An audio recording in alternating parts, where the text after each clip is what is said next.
결혼을 하게 되면 신부 화장을 합니다. 신부 화장을 하는데 한두 시간 갖고는 안 되는 것 같아요. 왜냐하면 화장 그리기 시작하는 게 신부 화장이 시작이 아니고 목욕탕 가서 때 빼는 것부터 신부 화장이 시작이 되는 것 같아요. 우리 남성 성도님들은 어떤지 모르겠는데 데이트할 때 그 여인하고 신부 화장하고 들어오는 그 여인이 똑같은 여인이던가요? 똑같은 여인이라고 생각하시는 분들은 아주 행복한 사람들이라고 생각을 하고요. 많이 다른 모습이죠. 신부 화장을 하면 참 예쁘죠. 근데 신부 화장을 잘 해서 얼굴에 잘 그려지려면 때부터 잘 뽑아야 된다고 그러더라고요. 그래서 목욕부터 신부 화장이 시작이 되는 것 같습니다.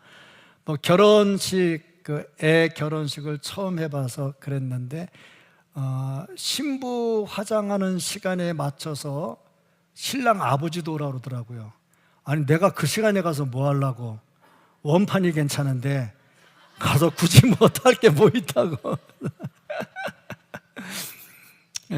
이렇게 말하는데도 안 웃는 사람들은 마음이 꽉 닫힌 사람들이고, 마음이 꽉 닫히면 교회 부흥이 잘 안 돼요. 근데 가서 보니까 긴 시간 화장을 하더라고요. 화장을 하면서 역시 예쁘게 화장을 하려면 때부터 잘 빼야 되겠구나. 안 그러고 바로 거기다가 화장하기 시작하면 화장이 떡진다고 그러나요? 화장이 떡지면 별로 예쁘게 잘 안 되겠지요. 신부 화장을 하는 것을 보면서 또 한편으로 생각하기를 신앙은 좀 어떨까? 부흥을 말할 때 그냥 부흥 기도합시다, 부흥 전도합시다, 과연 그게 맞는 걸까? 그리고 보니까 아니 신부 화장도 화장 잘 먹히려면 때부터 뽑는데 우리가 부흥을 말하는데 그냥 부흥해서 부흥이 되겠는가? 좀 뽑아야 될 것들이 있지 않을까? 그 뽑아야 할 것들을 좀 뽑은 다음에 부흥이라는 말을 해야 이것이 부담 없이 와 닿을 수 있지 않겠는가? 그런 생각을 좀 많이 해봤습니다. 오늘 본문 말씀을 보면서 참 이 세계 선교의 획을 그었던 부흥의 아주 모범적 본을 보였던 사도 바울, 과연 어떻게 했길래 이 부흥의 역사가 일어났을까 하는 것을 말씀을 묵상을 했습니다. 그러면서 보니까 제거해야 될 것들이 좀 있겠구나. 사도 바울을 보니까 이런 것들이 없었어. 그래서 부흥이 됐어. 그리고 보니 우리도 사도 바울처럼 되려면 사도 바울과 같지 않은 것들 그것 좀 뽑아야 되지 않겠느냐, 그런 묵상을 좀 해봤습니다.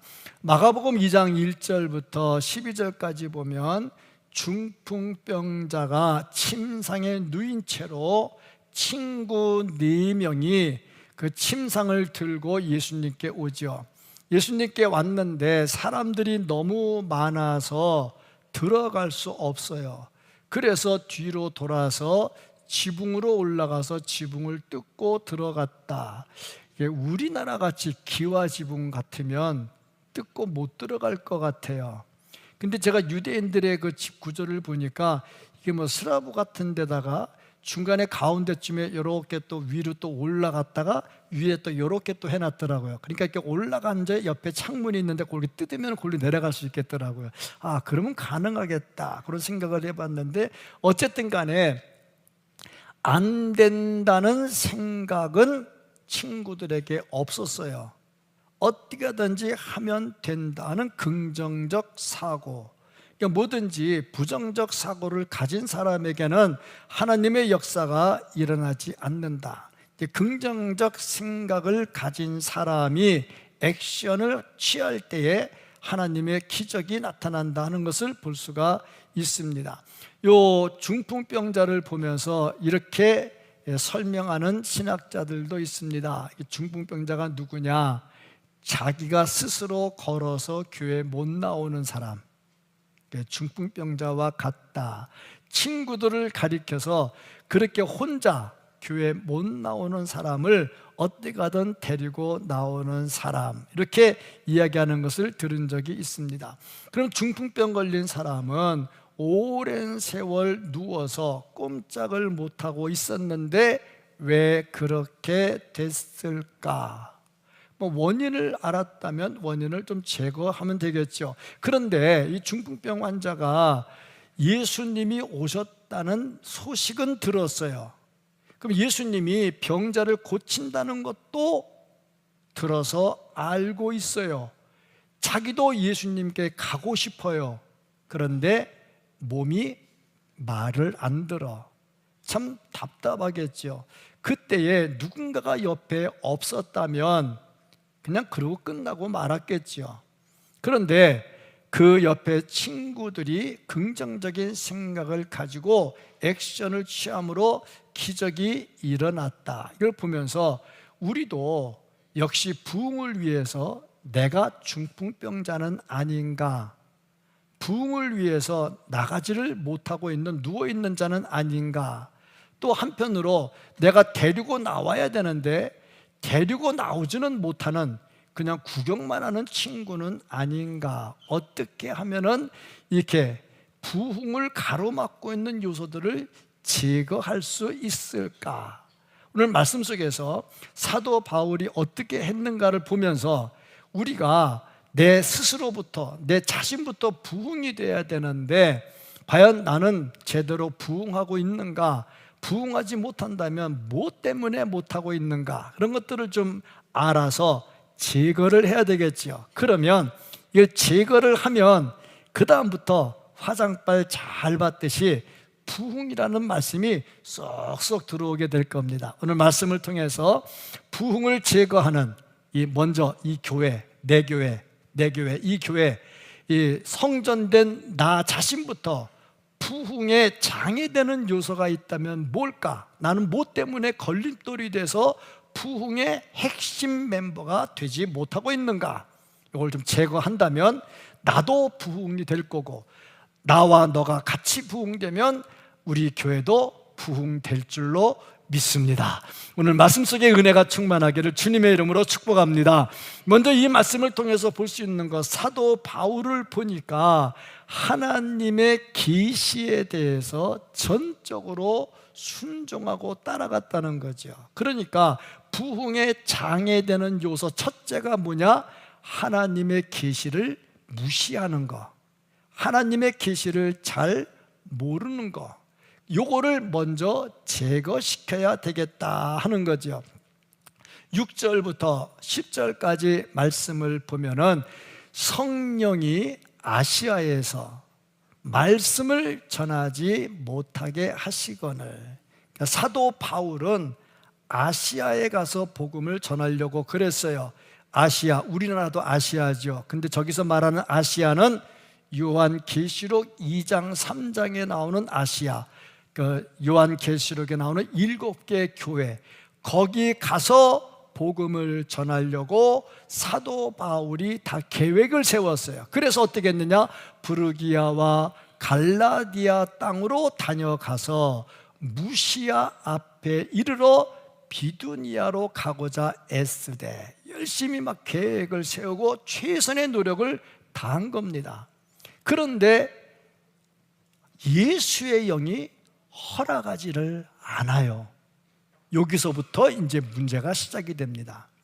부흥을 위해서 사도 바울이 가지고 있는 계획이 있어.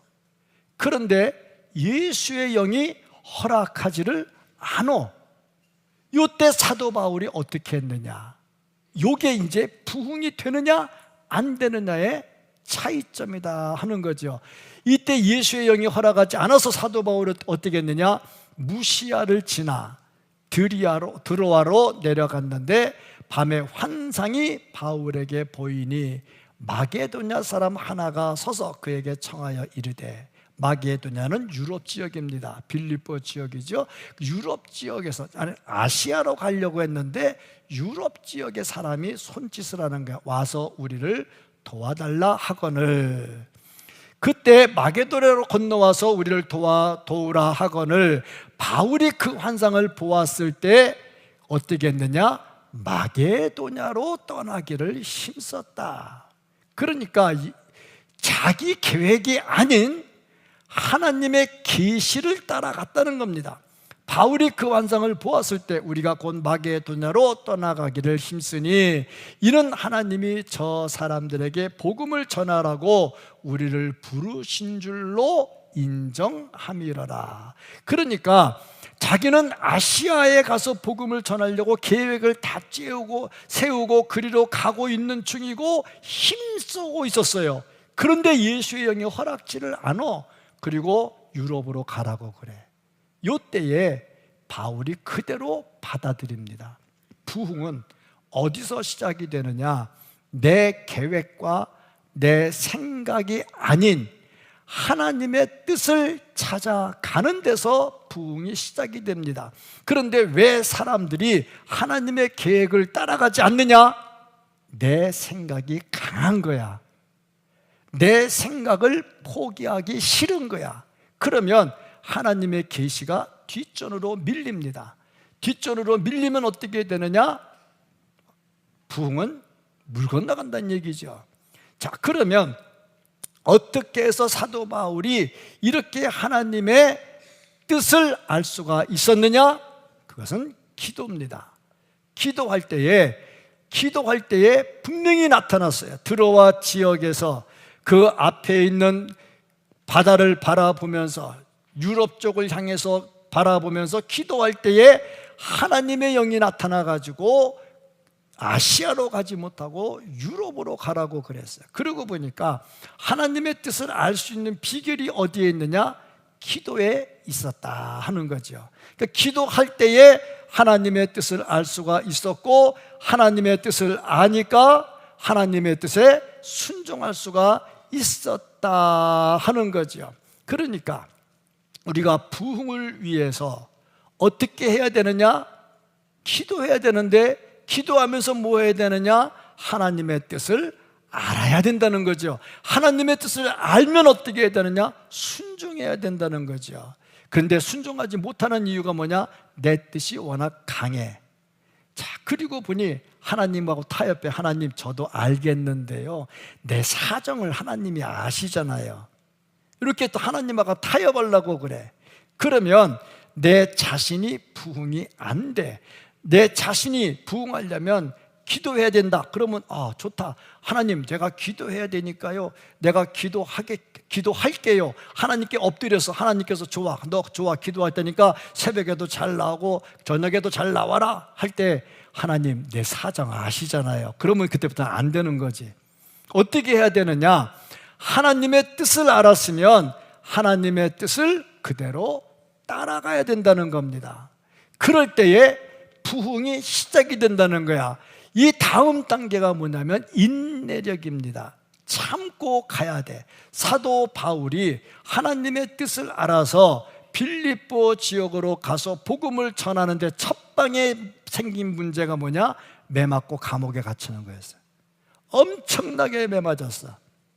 온몸이 피투성이가 되도록 매 맞았어. 그리고 감옥으로 들어갔어. 이 과정에서 필요한 게 뭐냐? 부흥을 위해서 우리가 해야 될 일이 뭐냐?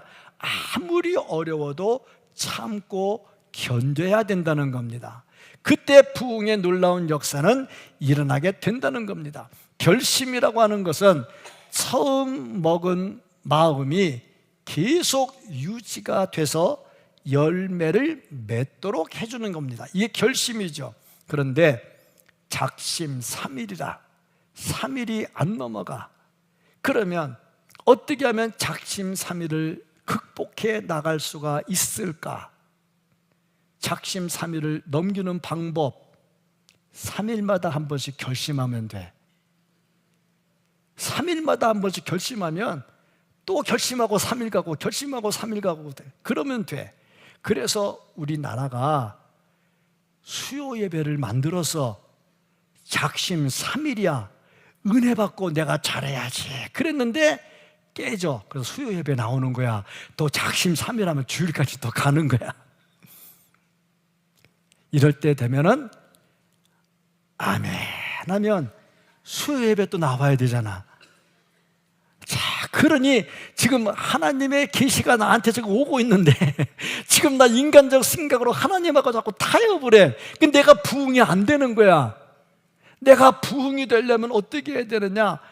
말씀을 붙들고 잘 극복해 나가는 인내력이 있어야 돼. 인내력의 한계를 깨지 못하면 내 자신도 부흥이 되지 않더라 하는 겁니다. 그 다음 단계가 뭐냐면 힘써야 돼.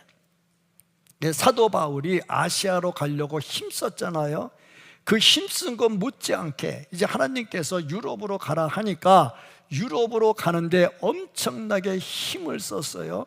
사탄은 부흥하지 못하도록 방해하는 일을 합니다.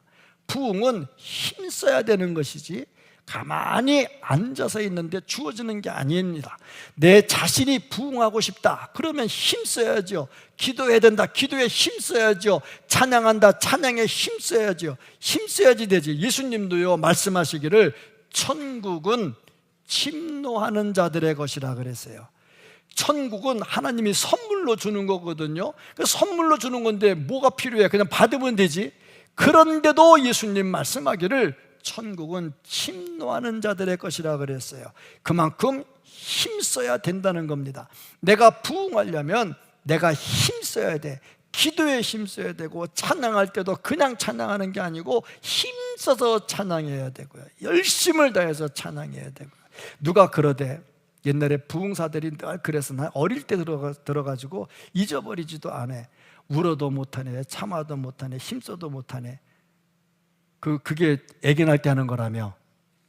애견할 때 울어도 안 나와, 참아도 안 나와, 힘써도 안 나와. 믿으면 되겠네. 믿으면 애 나온다고. 그 얘기가 애들 때 하도 들어갔는데 애가 뭐 알겠어. 근데 하도 들어가지고 머릿속에 세뇌가 됐어. 힘쓸 때에 기적이 나타나는데 그때에 하나님의 은혜가 임하게 되더라는 겁니다. 사도 바울이 얼마나 힘썼느냐. 시편 89편 19절에 보면 이런 말씀이 있습니다. 그때 주께서 환상 중에 주의 성도들에게 말씀하여 이르시기를 내가 능력 있는 용사에게 돕는 힘을 더하여. 잘 보세요. 아무한테나 도와준다고 안 그랬어요. 능력 있는 용사에게 하나님이 도와준다고 그래서 힘쓰는 자에게 하나님이 도와주시지 내가 아무것도 안 하고 가만히 앉아있는데 그래 너 믿음 가져라 하고 주지 않는다는 얘기입니다. 힘써야 된다는 얘기죠.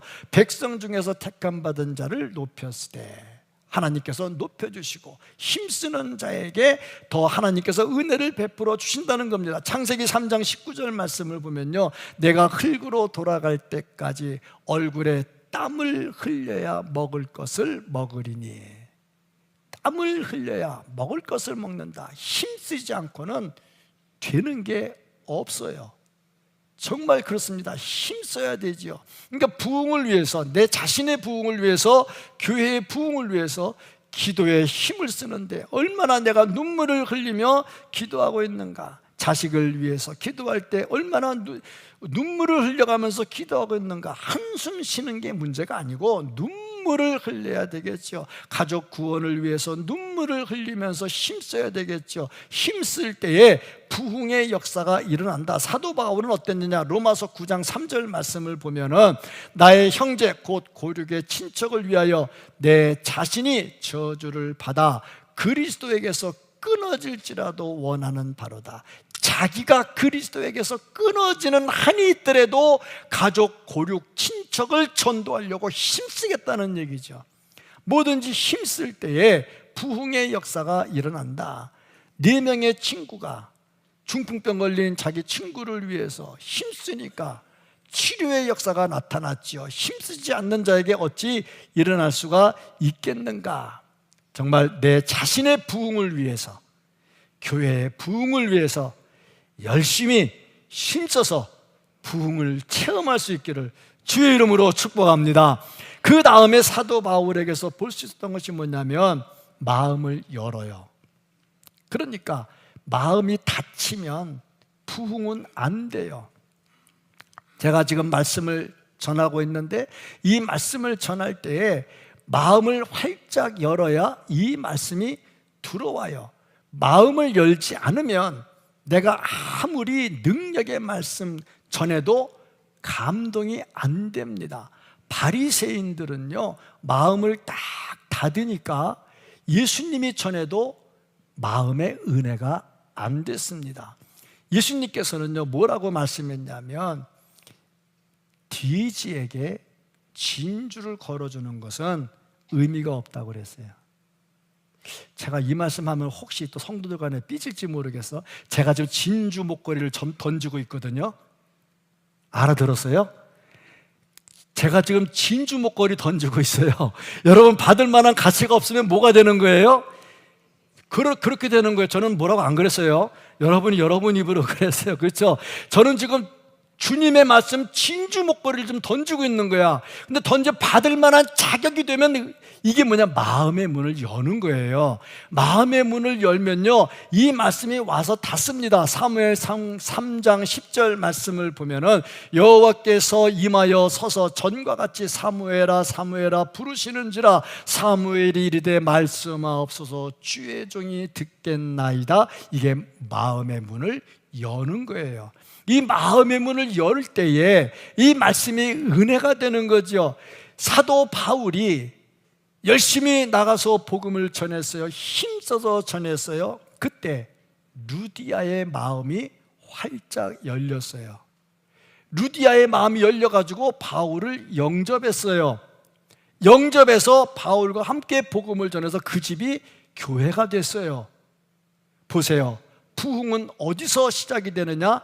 내 마음의 문을 여는 데서 시작이 됩니다. 내 믿음이 크고 싶고 내가 이 교회에 기쁨으로 다니고 싶고 내 신앙이 성장하고 은혜가 넘치기를 원한다면 마음의 문을 열어야 됩니다. 마음의 문을 열면요, 주님의 음성이 들린다 하는 거죠. 마음의 문을 열지 않으면요, 예수님의 제자 3명, 예수님과 같이 십자가 지기 전에 예수님과 같이 기도하러 겟세마네 동산에 올라갔지요. 예수님 피땀 흘려가면서 기도하고 있는데 제자들 졸았잖아요. 마음의 문이 안 열린 거죠. 아니, 스승이 피땀 흘려가면서 기도하고 있는데 잠이 오겠냐고. 마음의 문이 열리면 잠이 안 오죠. 마음의 문이 닫히니까 그렇게 됐죠. 결과적으로 어떻게 됐느냐? 예수님 모른다고 부인해버리고 도망가버리고 그랬잖아요.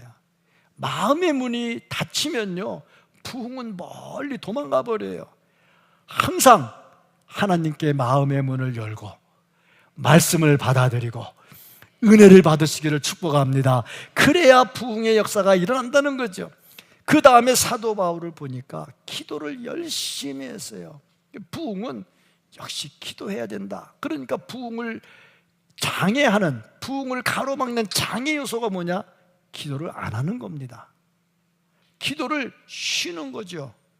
참 보면 그렇습니다. 사무엘상 12장 23절 말씀을 보면 사무엘이 뭐라고 말했냐면 나는 너희를 위하여 기도하기를 쉬는 죄를, 기도하기를 쉬는 것을 사무엘은 뭐라고 그랬냐면 죄라고 그랬어.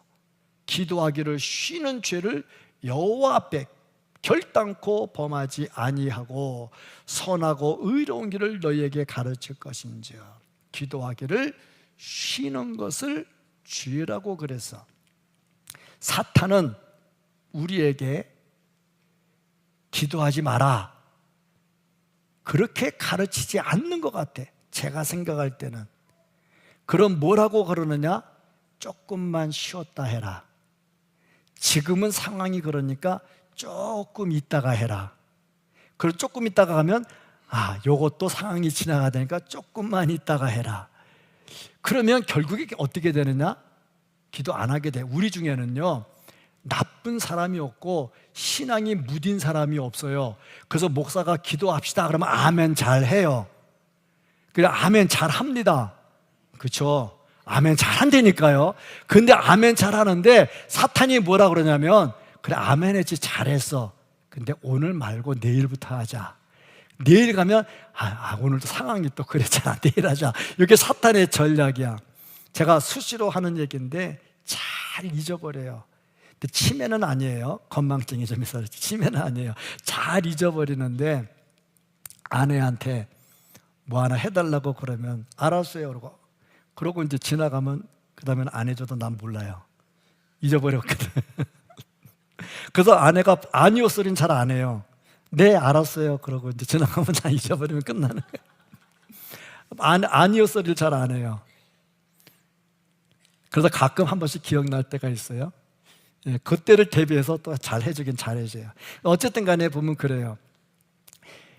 조금 있다가 사탄의 전략인 것 같아요. 조금 있다가 기도합시다. 조금 있다가 열심히 합시다. 알았어 나도 해야지. 여러분은 착해가지고요 목사가 하면 다 아멘 한다니까요. 근데 사탄이 와서 그래요. 너희들 착해서 아멘 잘했지. 너희들 착하니까 내 말도 잘 듣지. 조금 있다가 해 이렇게. 그러면 이제 안 하게 된단 말이죠. 마음이 다치도록 하는 게 누구냐? 사탄 마귀가 하면서 자꾸 우리가 기도하기를 쉬도록 만든다는 겁니다. 바울은 어땠느냐?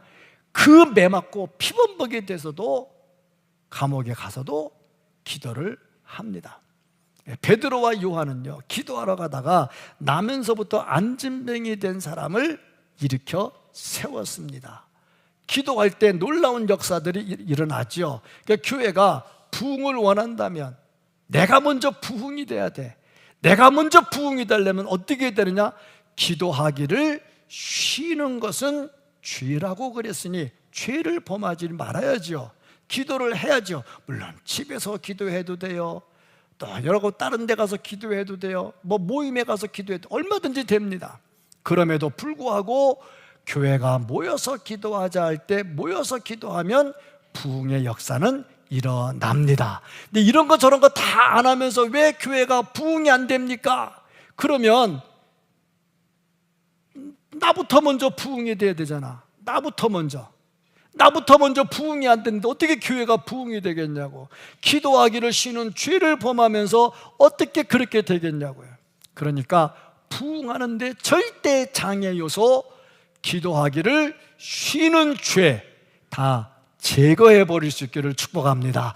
일단 내가 부흥해야 되잖아요. 기왕에 예수 믿는 거 그냥 교회 다닐 수만은 없잖아요. 내가 부흥해야 되잖아요. 기왕에 하는 거 모두 즐겁게 해야 되잖아요. 신앙생활 즐겁게 하려면요 내가 기도해야 즐겁게 신앙생활이 되지, 기도하지 않으면 신앙생활이 의무가 되면 피곤해지거든요. 그러니까 정말 기도하는데 최선을 다해야 된다. 그리고 여섯 번째가 뭐냐면 불평, 원망. 이런 얘기들을 자꾸 들을 때 마음에 불평이 생겨요. 왜 자꾸 저러지?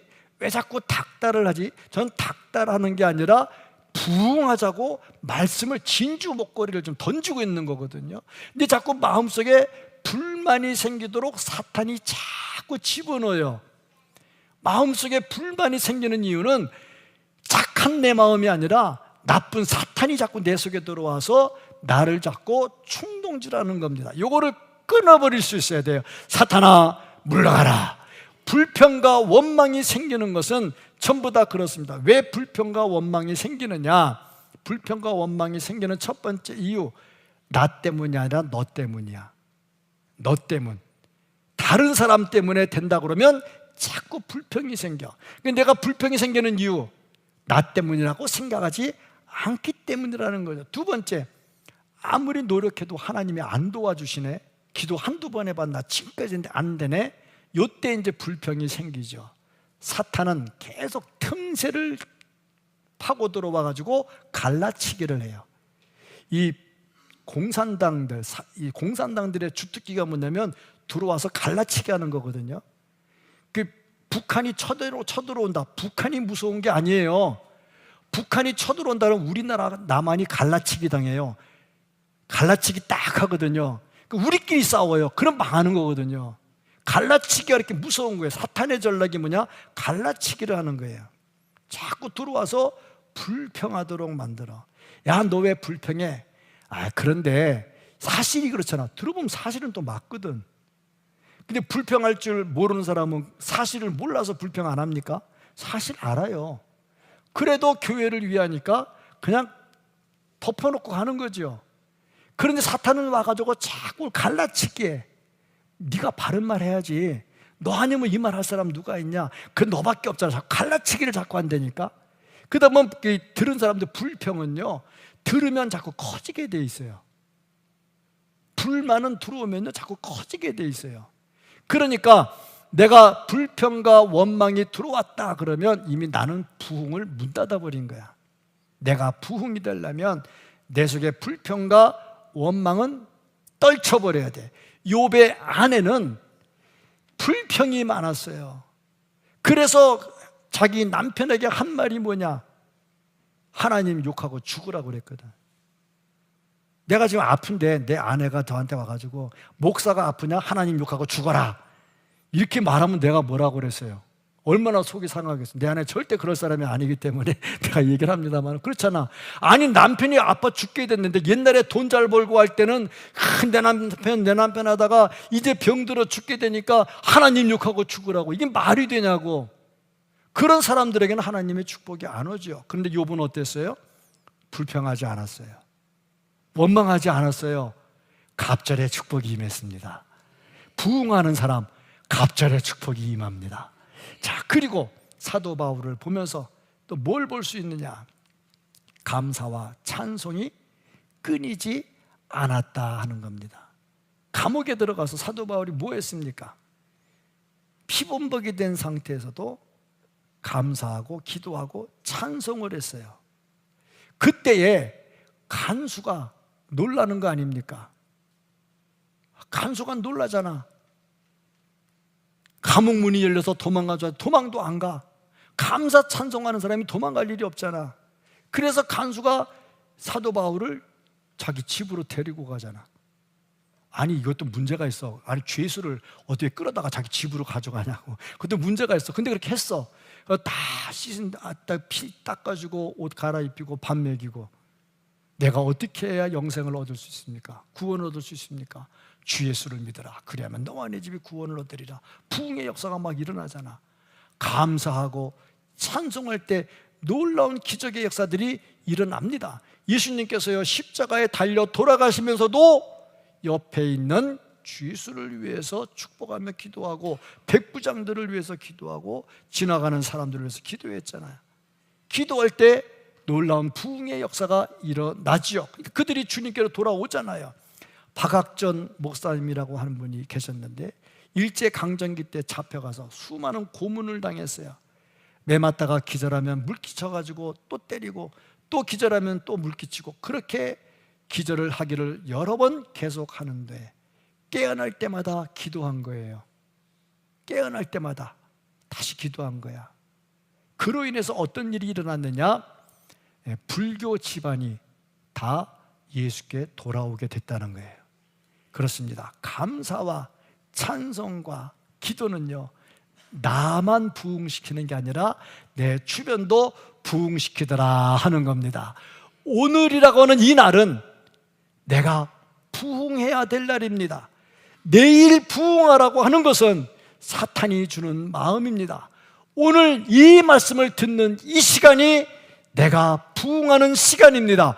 내가 부흥하게 될 때 주변도 부흥하게 되고 교회도 부흥하게 되고 하나님의 나라는 확장하게 될 겁니다. 하나의 부흥의 씨앗을 내가 심었습니까? 30배가 될 겁니다. 60배가 될 겁니다. 100배가 될 겁니다. 그래서 우리에게는 부흥이라는 큰 기쁨이 찾아오게 될 겁니다. 오늘 제가 던져주는 진주 목걸이를 걸을 수 있는 정말 진주의 가치를 아는 성도들이 되고 부흥해서 하나님께 칭찬을 듣고 교회를 세워나갈 수 있는 우리 모두가 될 수 있기를 예수님의 이름으로 축복합니다. 아멘.